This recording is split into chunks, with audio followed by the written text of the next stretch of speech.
Hey guys, it's Ellie and welcome back. Today we are going to be doing a Real Talk Wednesday because it's Wednesday and because I want to talk to you guys about some stuff. We haven't actually sat down and had like a talk in a long time where I just let you guys inside my brain for a little bit, and so we're going to do that today. And today's topic of our Real Talk is how I lost 60 pounds, which is just crazy because it was by accident. So let's talk about that. I'm going to answer some of your questions that you guys have asked me over the past few months about it, and then we may also talk about body image a little bit in there, you know, throughout. So let me just go ahead and start by answering some of your questions. I get a lot of questions from you guys like, what's your secret to weight loss? Have I lost weight? How have I lost weight? How much weight have I lost? All of those questions.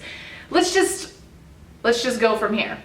Back in January, around January, I was at my highest weight. And at my highest weight, I loved myself and my body just as much as I do now at my lowest weight. So let's just be clear here, and this is one of the reasons why I haven't really talked much about all of this, because I definitely wanted to craft the conversation in a way that really represented how I feel about it, and that might be different from how a lot of people feel about it, I don't know. But I just want to put a full disclaimer out there that in no way do I feel like I am better now because I've lost weight, or do I feel more confident or whatever. My confidence has always been not based on my weight. My confidence has been based off of my worth, and that's something that you have to kind of learn about yourself. Like, you have to grow into that or come into that, you know. You have to realize your worth comes from yourself and not from others, and not from your looks, and not like that your worth is just based on you and who you are as a person, and, you know, other factors as well. But you know, as they say, don't get it twisted. Like, I didn't lose weight so that I would gain more worth or so that I would feel different. I didn't even mean to lose weight. So now that I just kind of have that out there, and we're going to talk about that a little more as we get through the video, we'll just say this. I started losing weight, you know, or my highest weight before I started losing the weight was 242. And since January, I have made a lot of changes to my diet. I refer to myself a lot as accidentally vegan. I am a gluten-free vegan. That's what I am. I try really hard not to eat gluten, and it's not because I'm celiac. It's just because I feel better when I don't eat like glutinous grains, and I'm a vegan, so I don't eat any meats, dairies, things that come from animals. With the gluten-free and the vegan, what I eat is a lot of vegetables and fruits and things like that, nuts and seeds and things like that. So I am going to be releasing a what I eat in a day video here shortly. I'm working on that. It's in the process, and then you'll get to see all that. So I'll probably do a few what I eat in a day videos. I might just start doing them every once in a while so that you guys can see how I'm eating, because I know a lot of you guys wonder about that as well. So that will be coming, worry not. So I started by cutting out meat first, and I did all of this because I have a phobia of getting sick, like throwing up, and I have a phobia of being around other people when they throw up, and it's really, really intense in my brain, and it's only gotten more intense over the past year. And so I felt like I needed to be able to control that a little bit, so I started cutting out foods to ensure that my stomach always felt fine and I never had any stomach discomfort, because I get so stressed if I have stomach aches. So you guys may remember this. We've talked about this before. I don't know. I don't know. I just I needed to control that. So I started cutting out meat because I didn't like the idea that meat sits in your stomach for the longest out of a lot of foods. At least I read that somewhere and I believed that, and it's a thing, but I decided to just get rid of meat so I wouldn't have to worry about that at all. And then I cut out fish after that, and I didn't want anything in my stomach to be coming from something that was alive. And for me at the time, that didn't count eggs or dairy. I stayed with dairy, and then eventually I cut out dairy as well, because I had read numerous articles about how dairy can cause bloating, and you know, I didn't want to have to risk that, because I just didn't want to have a stomach ache. So I cut out dairy as well, which sadly meant that I cut out cheese, and that was really hard because everybody loves cheese, including me. So no cheese for me, no dairy for me. And then I cut out gluten as well, because I felt like when I would eat things with wheat in them or gluten in them, I would get more bloated, and I just felt like it didn't digest as well as when I didn't eat the gluten, so I cut that out too. And just a few months ago or so, I cut out eggs. It might have been even less time than that. I decided to just go full vegan because it was weird to be a vegan and eat eggs, and for the sake of knowing what I can eat and telling people at restaurants, hey, I'm a vegan, I need this to be vegan, I just decided it would be easier if I didn't eat the eggs, and so I feel great not eating eggs also.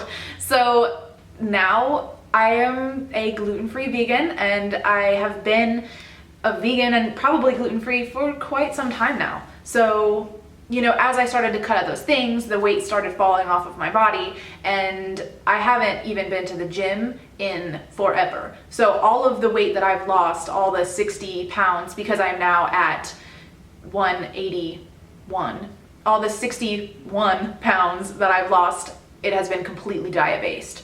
I would say that I get steps every day from walking. I probably average around 4,000 steps a day. So even that's not anything like crazy. Like I'm not even at the 10,000 recommended steps, but I do get those steps most of the time. So those 4,000 steps probably help as well. But as far as exercise goes, it's nothing crazy. I'm not going to the gym. I'm definitely hoping to start going to the gym. Now that I've got this eating thing down pat, I'm hoping that my next step will be like making the gym a habit, because I don't know, I feel like I should, and I have access to a gym, and I should be going to a gym because it's good for you, but I just haven't yet because I'm lazy or something. Aren't we all when it comes to the gym? Anyways, that's all to say that my weight loss has been 100% from my diet change, and if I would not have gone vegan, I would not have been losing this weight. So with that said, a lot of the reason why I haven't talked about this much, besides just telling you guys, oh yeah, my secret is that I'm a vegan, you know, I don't, it took me a while to even come out and say that, because I know that it's not an easy change to make, and it's not like an easy secret. Like I don't know, it takes a ton of commitment. It's one of those things that is hard, and most people aren't willing to make that change because it's difficult, and I didn't mean to make that change. So I don't know. I also, at some point, there's a part of me, and this is where we're gonna kind of get into like body image and stuff like that. There's a part of me that's been terrified that as I'm losing the weight, I'm getting closer and closer to not being a plus size woman anymore, and that's uncomfortable for me. Like I thrive as a plus size woman. That was my identity. That is, you know, a lot of what I've built this channel around, and I love spreading positivity about being plus size and about realizing your worth and about realizing your beauty as a plus size woman, and not as plus size as well. No matter what size, race, gender, no matter what you are, it's just you are beautiful as a person. And so I need to kind of like take that advice in my own way, but the point is that I'm scared to lose that platform. I want to connect with you guys, and I want to continue to inspire you guys that are plus size and that look to me for inspiration. I want you to know that I will always have your back no matter what size I am, and that you will always be beautiful no matter what size you are. And I don't want you guys to ever think that because I'm losing weight, I think you should lose weight, or because I'm losing weight that I only care about people that are my size. That's never been what I believe in. You know, what I believe in is that no matter what size you are, I want to inspire you, and I want to help you love yourself. And no matter what size you are enough for yourself and for others and for the world. You are enough, no matter what age, size, race, gender, no matter what it is. You are enough because you are you, and because you are human, and because you have things to offer, no matter where you're at in your life. So that's, you know, soapbox moment, but it's important, and it's been bothering me because I have that fear, and it feels good to get it off my chest to you guys finally, because I've been trying to figure out how to start that conversation with you guys about this. Okay, so I feel like something that's important to mention is the fact that I know people are gonna want that before and after picture, and I still haven't really decided if I want to do that, because if you guys have seen my Ellko panel talk, like I'm really against the fact that before pictures are always plus size individuals. Like that's just not good for self-esteem, and I could soapbox on it forever, but I'm not going to. Suffice it to say that I want to show you guys the I don't know, the difference for those of you guys that are new that don't know what I looked like before or whatever, but I'm gonna do it in a way that I think is more appropriate for enhancing people's feelings about themselves. So what I want to do is I want to put up the picture of where I was at around my highest weight, and I want to caption that with something like 242 and feeling fabulous.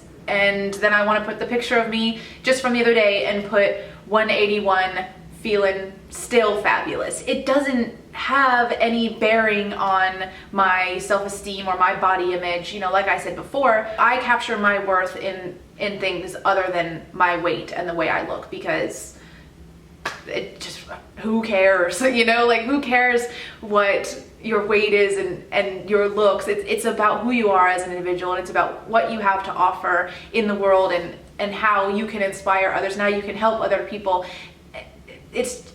Looks are just so fleeting, and I can't capture my worth from something as wishy-washy as weight, you know? I mean, look at what's happened now. Like, I've lost this crazy amount of weight that I would have never expected to lose, and if I let that change who I was, then that says a lot about who I was before I started losing weight, and that's just not me. Like, that's not what I do. So don't see these pictures as before and after. Do me a favor and see these pictures as, this is what I look like at this weight, and this is what I look like at this weight, and maybe in the future I'll have a picture at a completely different weight, either higher or lower, it doesn't matter. But just for those of you who need to see the comparison, there you have it. But please know that I don't look at myself at my highest weight and see that as a before picture, and I don't see women who are heavier than me as before pictures, because that's just wrong, and that just makes me really fiery mad. Like, I'm trying to keep all these soapbox moments at bay, but I always need to be an advocate for self-love at any size. That is what I believe in life, and that's what I strive to do. So please realize that you are beautiful no matter what. Especially to me, you guys are the best people on the planet. You guys are my favorite people on the planet. You guys are the people that I like to talk to the most. And I want you guys to love yourselves as much as I love you, and I want you to see yourselves as beautiful as I see you, and as wonderful and as lovely and just perfect as I see you guys. I want you guys to know that you are worth it to me. So if you have any issues knowing your self-worth, then just know that you are worth it to me and that I value you, and use that as a starting point, I guess. You know, just realize that you are just wonderful exactly as you are, and that's all I have to say. That's all I ever have to say. You know, everything always goes back to that, because I just want you guys to know that. I just want you guys to know that I love you and you're wonderful. So with all of that said, I hope I've answered questions. I don't want it to be too long, but I feel like these are things that I gotta say, and I hope you guys enjoyed it, and I hope you guys watched it to the end, and I would love to hear your response in the comments, because why not? If you have more questions for me and you want to do another one of these where I can answer more of those questions, definitely leave them down below or tweet them to me at Ellko NYC as always, and I will talk to you guys soon. I love you so much. Bye.